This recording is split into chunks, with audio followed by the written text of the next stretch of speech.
Morning, another day, another real world test. Today, we're doing it on the new iPhone 13 Pro. Now, if you're not familiar, I'm gonna take this phone throughout my day. My SIM card's even in it. We're gonna use it throughout the day, talk about some of the features I like and don't like, take photos with it and some of its competitors, put those up on the screen so you can tell the difference, and we'll check in on the battery eventually, all while exploring a new hood. And today, well, a friend of mine basically told me that if I ever was gonna do one of my real world test videos in Boston, that he wanted to tag along. So,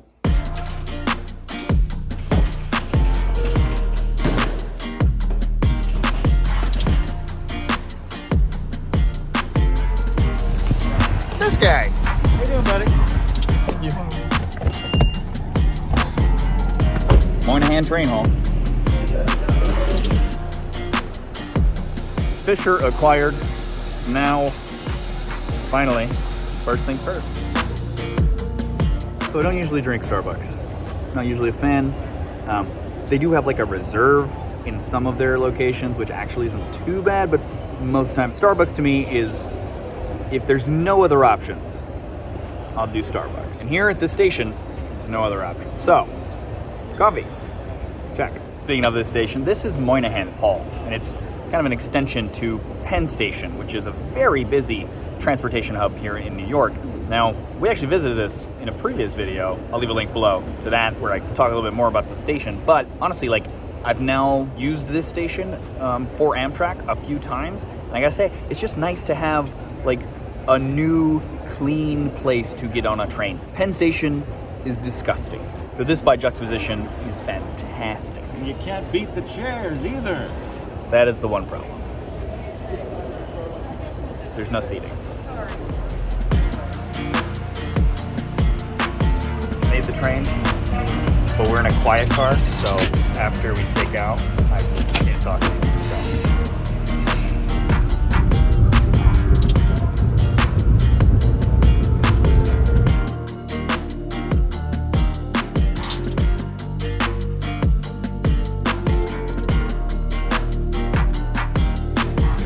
okay, got out of the quiet car, and now we're in the cafe car, just so I can talk to you real quick about the design of the new phone. So firstly, it looks and feels very much like the 12 Pro. It's technically a tiny bit heavier, but you'd be hard pressed to notice it all. And all of the new 13 series iPhones are 0.01 inch thicker than the 12 series. No, you won't notice that either. What you will notice though, is the smaller notch on the front, which is 20% smaller apparently, and the larger cameras on the back, which we'll talk about in more detail later on. Compared to the new iPhone 13 though, we have similar differences as we did with the 12 Pro versus the 12. A frosted glass back instead of a glossy one, which I said in my 12 Pro video is a nice touch to make it feel more premium, I think. We have an extra camera again, which we'll talk about later. And lastly, we have stainless steel bands instead of aluminum ones around the edges. And it comes in 4 different colors than the 13. We have graphite, silver, gold, which is what I have here, and the new Sierra Blue, which is like a lighter shade of the blue from last year. Now personally, I loved the redesign of the 12 series, so of course, I love it here too. The flat edges are different nowadays, and in some part are there for 5G millimeter wave, which you can check out my videos below on how that works if you're curious. But also, it's reminiscent of the iPhone 4 to me, and I like it.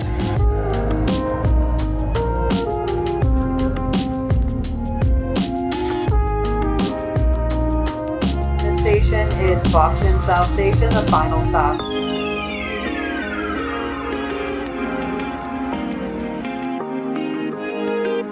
Made it to Boston. Let's head to the hotel real quick, just check in, and then let's explore a little. I'm on the luckiest floor.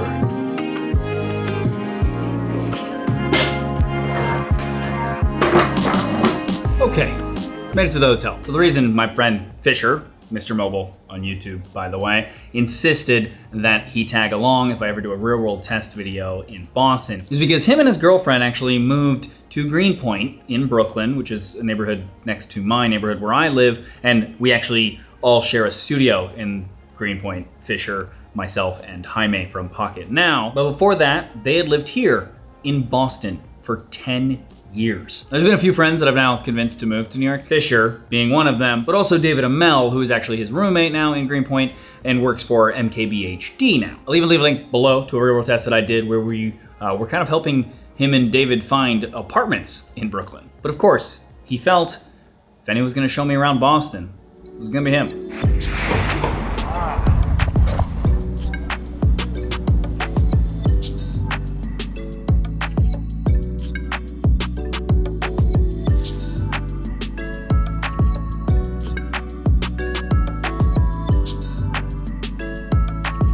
So we're heading over to Newbury Street, but before we get there, we're walking through the Boston Common, which is, interestingly enough, the first ever public park in the United States. Puritan colonists actually purchased the land together, splitting the price, and then used it for local livestock originally, and it ended up becoming known as the Common Land, hence the name. It's also the place for many punishments for puritanical crimes were done, like pirates and murderers and witches were all hung here. But now, it's become a large park, usually filled with students when school is in session from the ton of colleges all nearby here in Boston.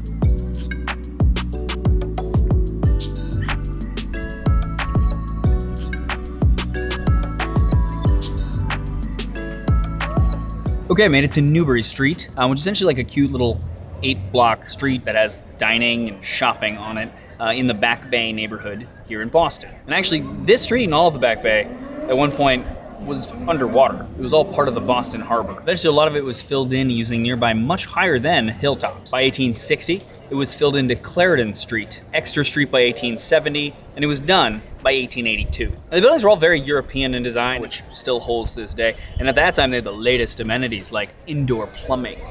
Fancy. Now, since those days, there's a lot more retail on this street than there is residential, but from, small boutique shops to high-end fashion stores and dining as well. It's got a very unique vibe. While we're here though, let's talk about the display of this phone. So for all of the 13 series, we actually have a very similar display to the 12 series. We have our Super Retina XDR OLED with support for HDR10 and Dolby Vision. And all of the phones get the same peak brightness as we did with the 12 of 1200 nits, but that only happens if you're watching HDR content. And when normally using it, you'll get about 800 nits on all of the 13 non-Pro models, which is the same as the 12 series entirely. But on the 13 Pro and the 13 Pro Max, you now have a peak brightness of about 1000 nits. So essentially a 25% boost in brightness. Honestly, either way, whether you use the 13 or the 13 Pro or even the 12 series, all of them have enough brightness to be seen outside just fine. Now, in addition to that, we have one of the other differentiators between the Pro models for the 13 series and the non-Pro models, and that's what Apple calls Pro Motion. Now, essentially the screens can go up to 120 hertz when you do something with a lot of motion on the screen, so scrolling, gaming, anything like that. And that means that the screen will refresh itself 120 times a second compared to the much more normal 60 times a second or 60 hertz. Now this makes things feel smoother, as the more refreshes, the less stutter in the motion. Think of it like a flip book. The more pages you have in that flip book, the smoother the animation will look. Now in gaming is where it's most apparent, but even when not gaming, you learn, as I have with other devices, that it just makes everything feel smoother. And once you use a phone with it, you very much notice it when you go back to a phone without it. Now, because refreshing the screen more times a second does take more power, most high refresh rate screens nowadays adapt the refresh rate down when movement isn't happening, i.e. you're looking at a static image or just reading, for example. And Apple's display here on the 13 Pro and the 13 Pro Max will also do that. It'll drop it all the way down to 10 hertz or 10 times a second in order to save battery when you're doing things like, again, looking at a static image or reading or whatever. And then it'll bring it all the way back up to 120 hertz or 120 times a second whenever you're doing something that has a lot more movement, like playing a game or even just scrolling. The tech they're using, by the way, for that is called LTPO. And Samsung technically, probably, most likely manufactures it for them. But if you want to learn more about that, I did a whole video on my decoder series, the explainer series on the channel, that I'll leave a link to below. Now regardless, it's a nice addition to the iPhone. Even if you don't game, which is kind of where you're gonna see the biggest benefits of it, it just makes everything feel faster and smoother. It's hard to explain, but again, when you start using a phone with this, going to one without it, you notice.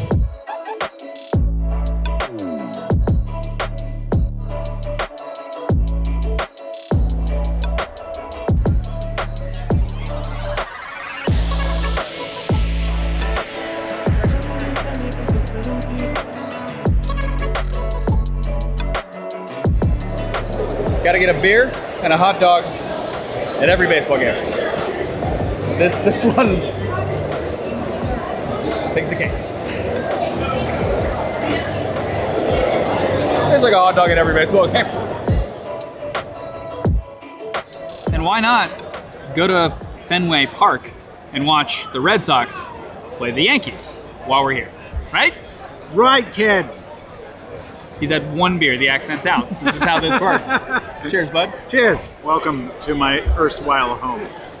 And while we're here, might be a good place to test out and talk about the cameras. So last year, the 12 Pro had basically the same ultra-wide and main camera as the 12. The only thing different was it added a 2x telephoto, and the Pro Max added a 2.5x telephoto. But this year, the 13 has a new main camera, compared to the 12 series at least, but the Pros, they have different cameras from the non-pros. So first we have a new telephoto lens that is now a 3x 77mm equivalent 12 megapixel f2.8 aperture, which I like. I've always said that I would rather have at least 3x compared to 2x or even 2.5, which was like close on the Pro Max.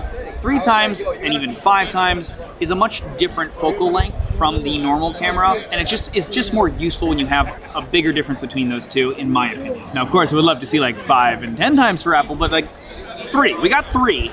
That's better. Now, the 12 megapixel ultra wide on here is similar to the 13, but it has a faster aperture of f1.8 instead of the 13 and 13 minis 2.4. So it'll let in just a little bit more light. And then we have the new main sensor, which has the same sensor shift like stabilization that we saw on the Pro Max only last year. It is now across the board for all of the 13 series. It essentially just helps with stabilization when you're walking while taking videos. It also helps a little bit when taking photos and night mode. It just allows you to do those a little quicker and with a little less shake. But another difference, the sensor in the Pro and the Pro Max is actually larger. It's actually, according to Apple, the largest sensor they've ever put in an iPhone. We have 1.9 micron size pixels versus the 1.7 micron ones on the 13 and 13 mini, and 1.4 microns on the 12 Pro, by the way. And it also has an aperture of f1.5 instead of the 1.6 on the 13. Now, all of that just translates to more light. The larger the sensor, the more light it can capture. The larger the pixel sizes, the more light each pixel can capture.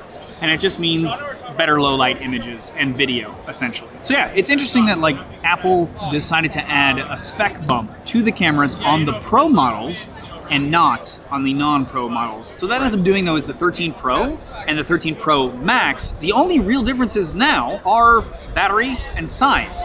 And so I'm curious to see how many people go for the 13 Pro that just want the top spec iPhone they can get, but now can have it in a smaller size because, again, those are the only differences. So, interesting. Cool. Thank you. This is the Miracle of Science in Cambridge, Massachusetts. It's also a bar. I've been here once. You should come. But leave David. He's been here many times, I feel like.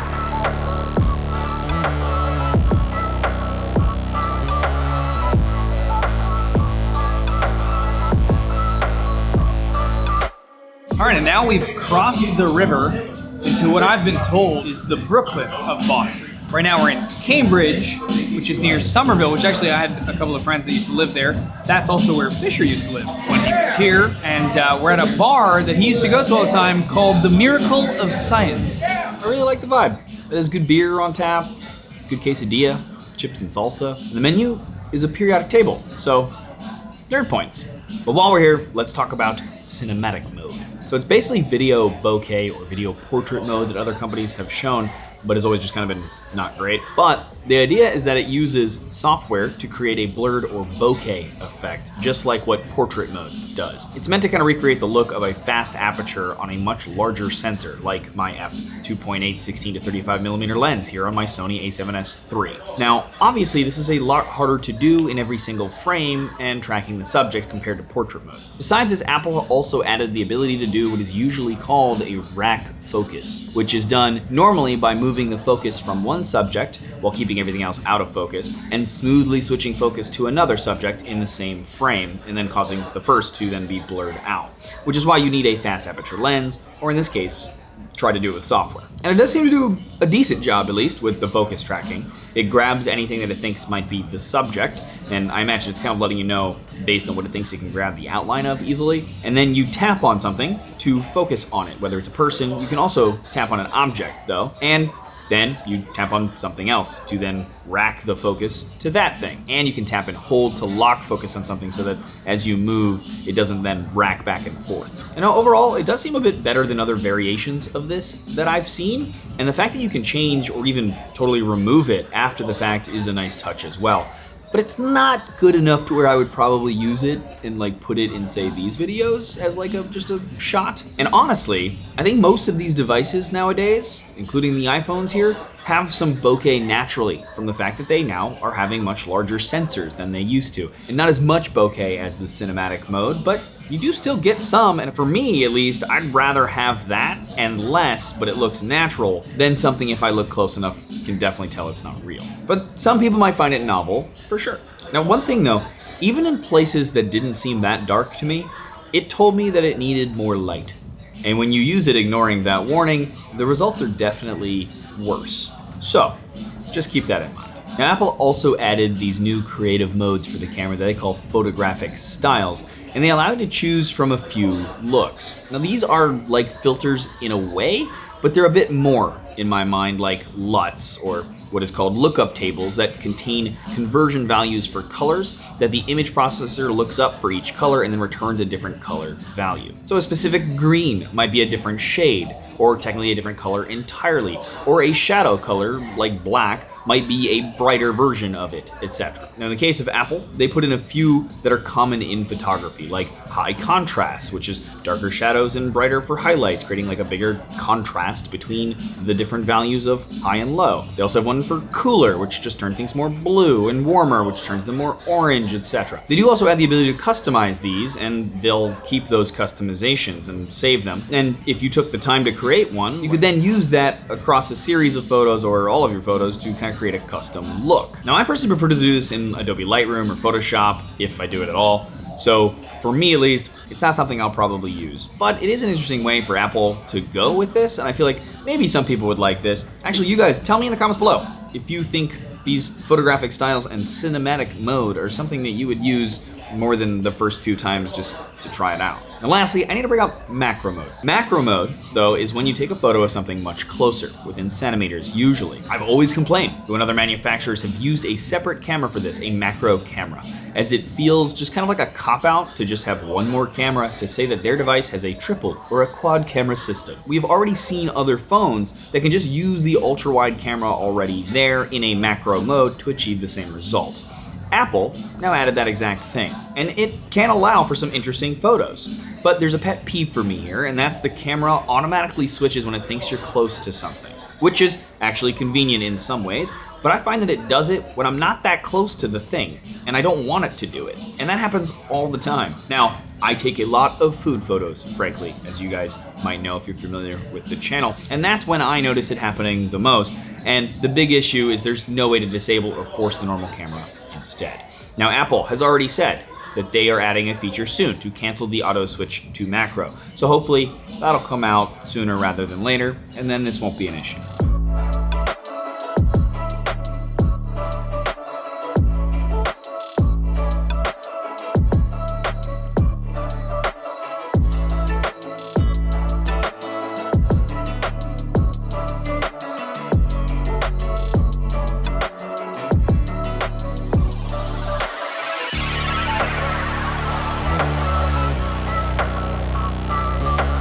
Okay, last nightcap at a bar called The Tam, next to our hotel. Dive bar, good vibe. We've already met some people. They're nice. But it's a bar that apparently Fisher has come to many times when he's in this part of town when he used to live here. So we're having one last drink here. But while we're here, there's a few other things I want to talk about on the phone. So firstly, we have the A15 Bionic chip compared to the A14 Bionic chip from last year, and you're not going to notice a difference.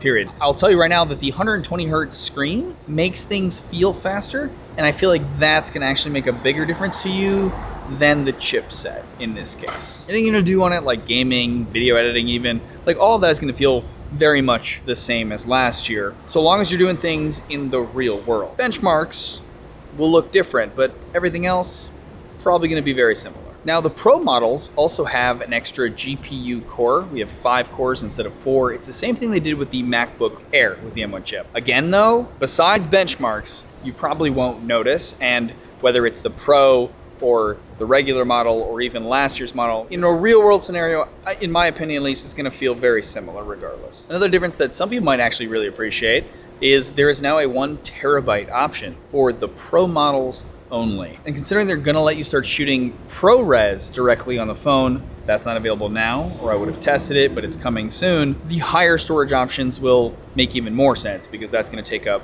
just more space for every second of footage. Another important note about the storage options, by the way, if the ProRes shooting is something of interest to you, I'd recommend getting the 256 gig or higher, as apparently on Apple's website it says 128 will be limited to ProRes at 1080p, but 256 and up will be able to do 4K. Now personally, that would automatically make me go for the 256 at the very least, and maybe even higher, like 1 terabyte if I'm gonna be using it a lot, because it does take up a lot of space if I was planning to shoot ProRes on the phone. And lastly, we still have MagSafe, like we did last year. Honestly, I've grown to appreciate it more than I thought I would. So besides the accessories that Apple is making, there's a whole slew of third-party accessories, and those are starting to get a little interesting. And of course, there'll be more and more of those as more and more devices with MagSafe built in, like these models, end up in people's hands. So I'm curious to see where that goes.